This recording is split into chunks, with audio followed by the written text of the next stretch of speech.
Vast majority of Quebecers, they want that the religious signs be forbidden for certain groups of employees, and that's what I'm doing. Quebec passed its controversial Bill 21. That bill prevents public servants from wearing any religious symbols like Muslim head coverings and Sikh turbans. The CAQ used its majority to push the bill through last night before adjourning the legislature for the summer. Opposition leaders and human rights advocates say the legislation is divisive and discriminatory. Two groups announced today that they'll actually challenge the bill in court. Today is a dark day in Quebec and in Canada, as Muslim, Jewish, Christian, Sikh, and other religious communities in Quebec are feeling the weight of what just unfolded. Put simply, last night, the Quebec government legalized religious discrimination. The National Council of Canadian Muslims is not going to stand silent as our most basic rights are taken away. We'll hear more from that group in the second hour of the show. First, though, we're going to talk to someone from the Quebec government about the bill and a last-minute amendment that's raising even more red flags. Hi, Mr. Skeet. Great to see you again. Anytime, Vashi. So let me start off by asking, your government originally said that it would be up to the, quote, highest local administrators, whether in a school or a police force, to enforce Bill 21 when it became law. Now your government is saying, though, that it will establish surveillance and disciplinary mechanisms to ensure the bill is respected. The opposition calls that a secularism police force. Are they right? Absolutely not. I think, they're just being sensationalists. The idea here is that the minister can delegate an individual who's going to be accountable to make sure that the law is followed. This exists in every government department. Every government branch has what we call a répondant to make sure that that person ultimately makes sure that the laws are followed. We do this with a lot of laws. So what exactly does that mean, make sure that the law is followed? What kind of powers will this person have? So anytime the government passes a law, we expect the civil service to implement the law and to make sure that it's followed. There are persons in the government that are accountable to do that, and that's what we're basically saying in that amendment, is we're identifying a person to do that. What's ironic here, Vashi, is the opposition actually told us that our law wasn't applicable and they requested these changes, and for them to be saying right now that these changes are a surprise for me is just astounding. But I mean, what kind of powers will they have if they identify, for example, someone who isn't following it? Will they be able to force them to do so? Will they be able to levy a punishment?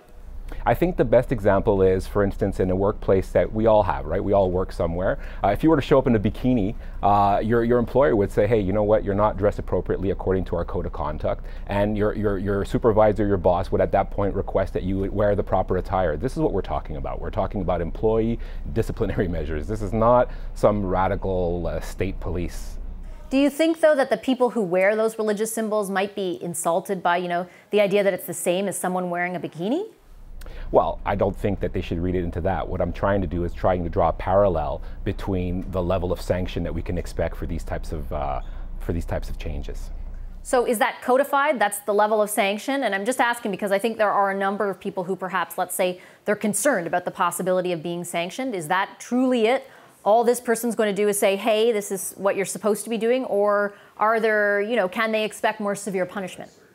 So within our Provincial Employment Act, there are certain disciplinary measures that the employers must follow in order to sanction an employee. This is codified within that. So an employee would have to basically respect the code that's established by the government, right? The government passes legislation and passes rules within their ministries saying that we should be wearing business attire when we're dealing with the public, we should be properly groomed, etc. This is the same type of sanction. It's in that same cadre.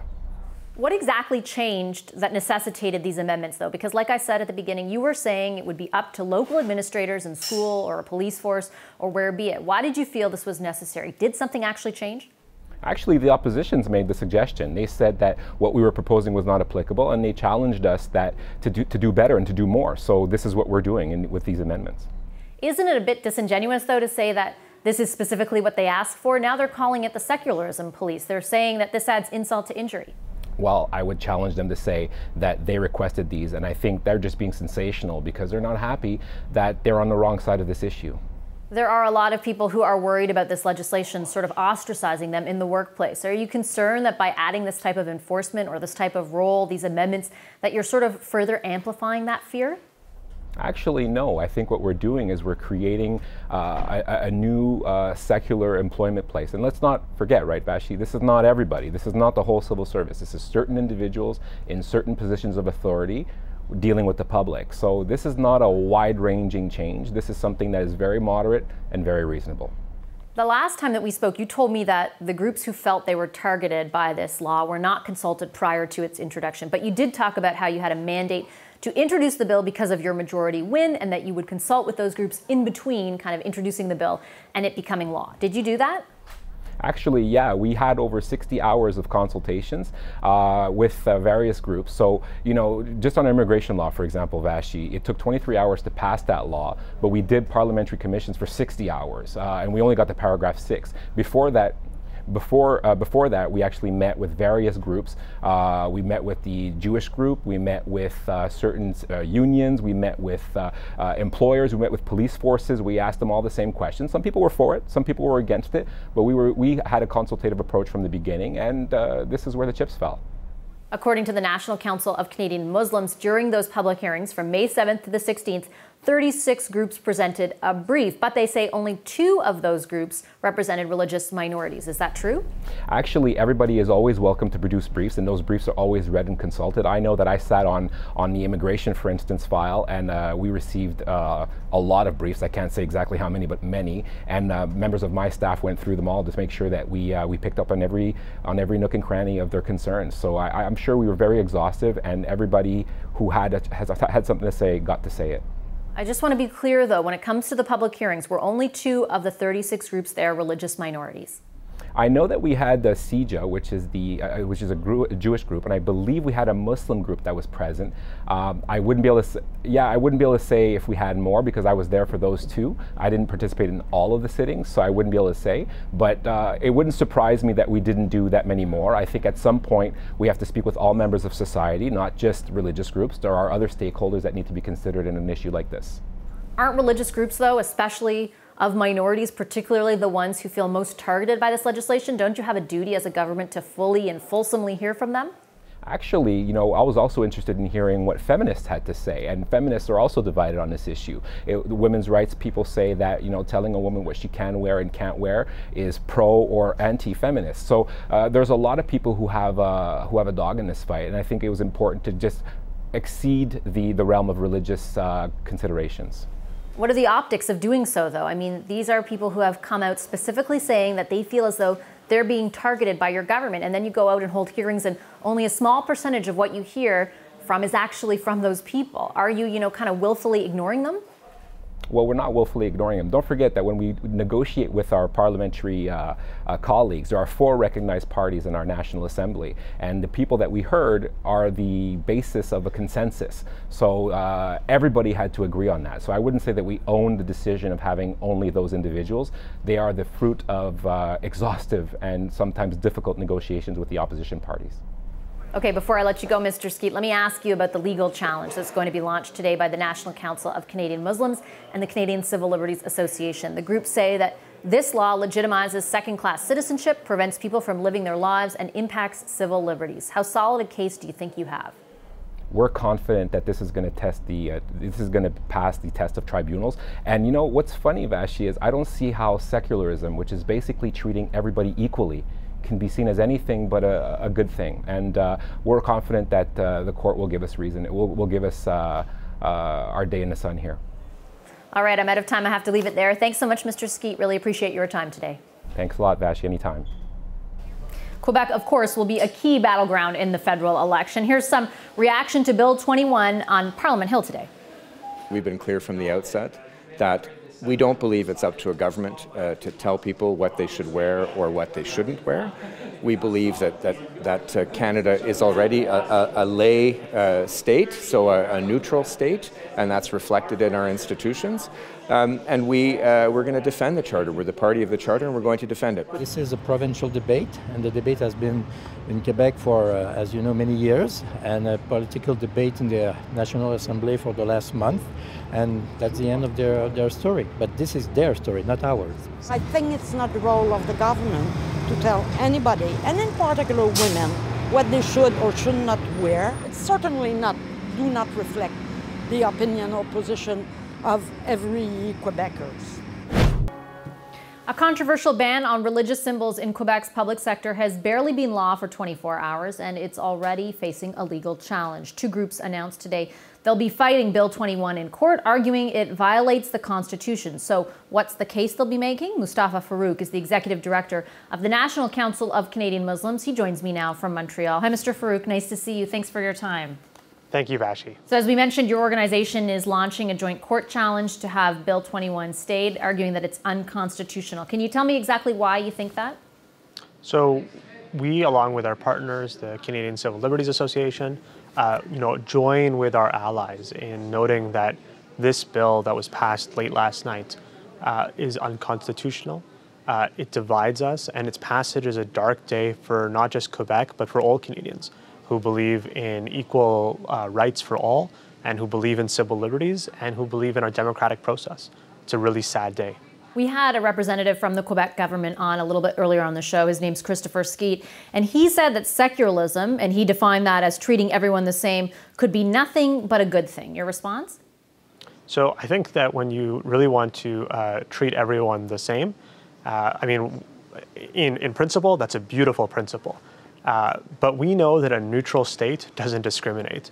And what the Quebec government is doing is inserting themselves as the arbiter of what's appropriate and what's not, by coming and saying that when we have to make a Sikh man who wears a turban not accepted in the workplace, when we're saying that a Jewish man who wears a kippah is not accepted in the workplace, that's not a state that is making sure that it's standing up for the rights of all Quebecers. That's not a state that's treating everyone the same. That's a treat that's stating ordinary folks trying to live their lives, trying to be good human beings. That's the opposite of that. They say that they have a mandate to introduce this bill, to pass this bill, that they campaigned on it, and they won a majority in the election. What do you think of that?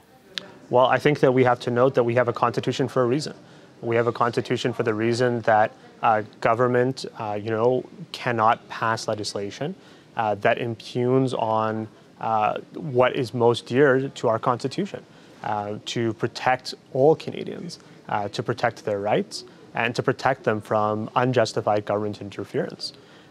It's also worthwhile to note that this government, with all the talk about mandate, didn't really engage in significant consultation. In fact, of all the affected groups, it really only talked to two religious communities. In a very minuscule way did it engage in consultation. And as well with the gag order, the Bénin order, it rushed this entire act through the process, essentially shutting off the potential for debate, even introducing late-night, last-minute amendments to show you how poorly thought through this act has been up to this point.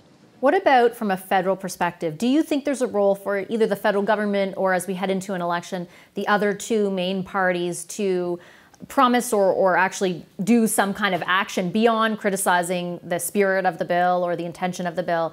Do you expect to see some sort of action from the federal government? And if so, what might that be?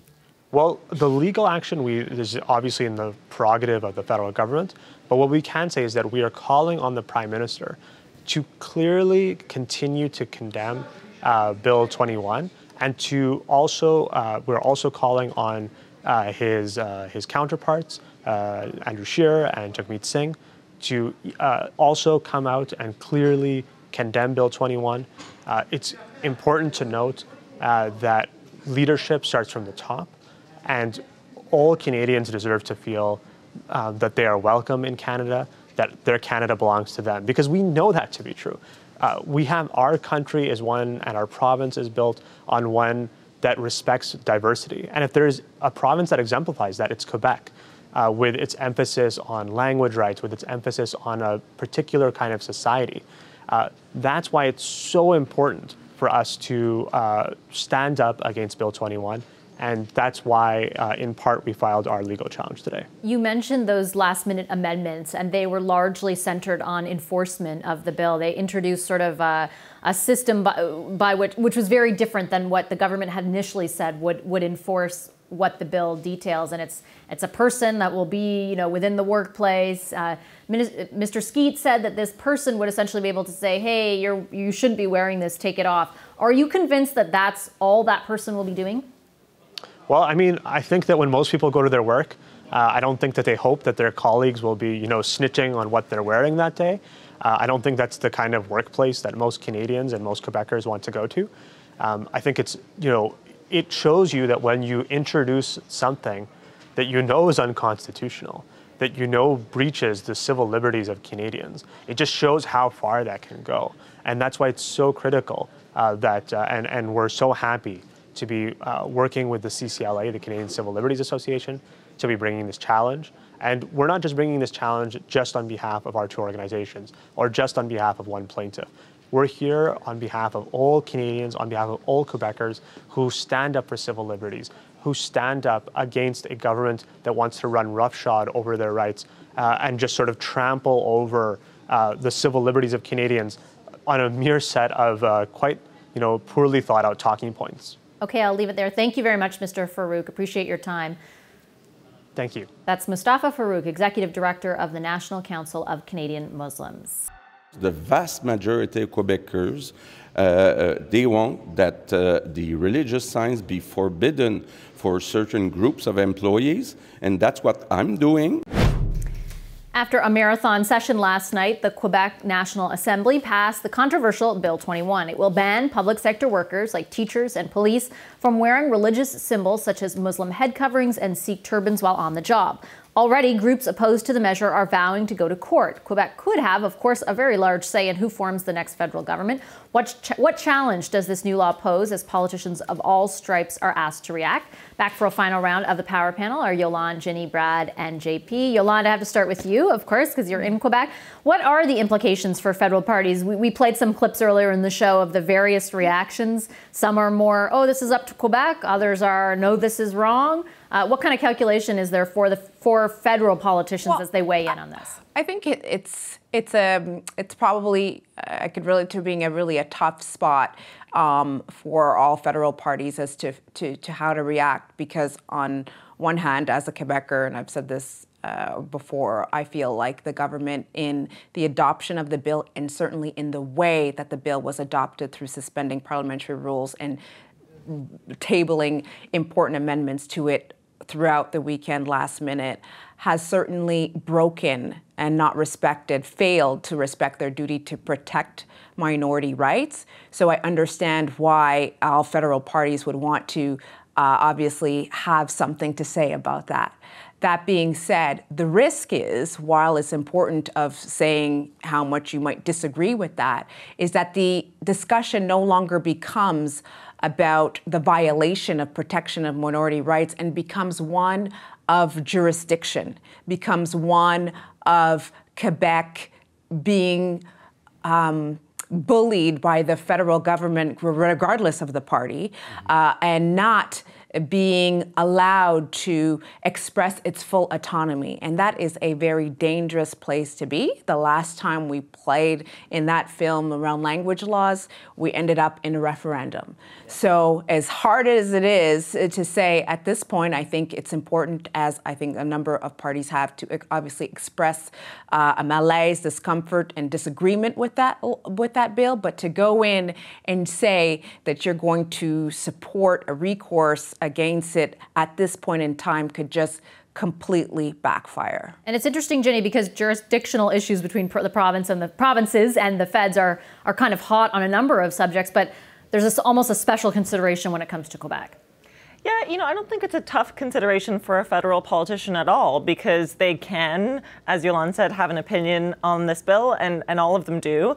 I think all four of the major party leaders are opposed to it, sort of on principle themselves. They wouldn't bring about a bill like this at the federal level. But unless you oppose our Constitution and you're sort of proposing to change it, you really can't have all that much of an opinion about how the province chooses to flex its jurisdictional muscle.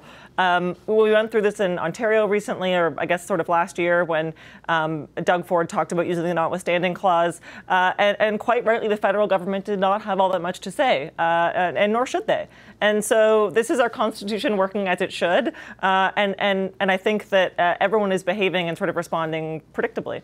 Do the feds, JP, have any? I mean, there is sort of talk about, would you support a legal challenge, for example? Well, there were some sinister things that were added to the bill last night, or at least I consider sinister. The surveillance teams and disciplinary mechanisms to enforce this law. I don't know how Ottawa doesn't step in if there's like a police force roaming the streets of Quebec City looking for women in hijab. Let me just clarify. That's what the opposition is saying. It's like a surveillance police force. The government is saying that it's like any other thing in the workplace that the government mandates that needs to be sort of enforced. In the law, though. No, they're saying it's just a person, but they weren't specific about it. They're saying it's a person who can say, no, take that off. But they're being very cagey sort of about how far that person can go. Fair enough, fair enough. But I think that the role of the federal government is to protect minority rights, not just linguistic minority rights, but also the rights of minorities. And I think the Charter of Rights and Freedoms is pretty clear on that one. And I don't know how you can't just send a political message to other parts of the country that, Justin Trudeau is from Quebec. This is not acceptable in our country. This is not something that should fly. And maybe there are lawyers working right now in the Department of Justice to get to the bottom of all this, because I think there is a role for the feds to play. Let's remember, Jagmeet Singh couldn't teach kids in Quebec right now. He couldn't guard prisoners in a prison. He couldn't monitor a crosswalk. Well, he couldn't looking the way he does. They would force him. to take his turban off, which is kind of I don't know. That doesn't seem like the Canadian way to me. And nor do I think it's the Quebec way either, frankly. Well, if it's not the Quebec way, then the Quebec opposition should make that point, and they are. The premier was elected with a majority government pretty recently, so that's the point they make. But this is not just, we're not talking about city councils here and the makeup of the city of Toronto, and if there's 24 or 48 city councils, we're talking about fundamental freedoms of people that are citizens of this country. And I think that it's a bigger deal for Ottawa. They have to step in on this point, regardless of who is running the country, regardless of their political affiliation. Yeah, but let's be crass for a second, Brad, because I take JP's point, but regardless of the ramifications, the tangible ramifications of this bill, that government was elected as a majority government. They insist this was part of their mandate. There is a certain level of acceptance for a form of what they've introduced. Maybe not all the amendments, maybe not the way in which the bill ended up being, but the idea itself. So what kind of risk do the feds run by intervening if they were to choose to do so? Well, I think we're going to have a conversation about that in the lead up and during this next federal election. And it's going to be a conversation because one of the major political parties wears a turban. And he has come out foursquare opposed to this. Now, the point that JP was making, that Jagmeet Singh couldn't be a teacher, but he could be the prime minister. That inevitably is going to lead to the conversation. He's going to want to have that conversation. Trudeau's probably going to want to have that conversation. And really, what we're going to be debating is what, if anything, should the next federal government do? And we'll have to see whether or not that takes flight. Like, look back to the 2015 campaign. We spent weeks debating the niqab for about 3 people a year who swear an oath. That became the conversation. Huge. And it took off. So will we have a discussion? Yes. Will it be about the kinds of Canada we want, the kinds of religious freedoms that is covered under the Charter, and what should anything that the federal government should be doing? That we're going to guarantee we're going to have that conversation. It's going to happen. So should the federal? I'm sure that Trudeau would want to have this conversation because I'm sure Scheer won't want to do anything. Trudeau's going to have the conversation because Singh is going to make him have it. He got away with he had the same policies as Tom Mulcair did on the niqab in 15, and yet the votes, still those that left us and the New Democratic Party went to the Liberals. And so I will assure my Liberal friends that is not going to be gotten away with this time. That is, Trudeau will not be able to hide from the conversation, and it'll be about flexing the federal muscle. But to be fair really quickly, Yolanda, because I got to go, sorry. To be fair there, Brad, especially with respect to 2015, on this issue, the Prime Minister never hit on it, and actually throughout the campaign in 2015 got a lot of hits faults for doing so, just that in the end, in Quebec anyway, the issue of getting rid of the Harper government was stronger in the balance. But it'll still be interesting to see if he actually takes some action. Sure, absolutely, it'll be a discussion. Okay, don't forget the block in that. This is awful, but they're not willing to do anything. I gotta go. Thank you, everyone. I'm sure we'll keep talking about this. Thanks to the Power Panel, Yolande James, Ginny Roth, Brad Levine, and John Paul Tasker. Hi, I'm Vashi Capellos, host of Power in Politics. See more of our show by subscribing to the CBC News channel or click the link for another video. Thanks for watching.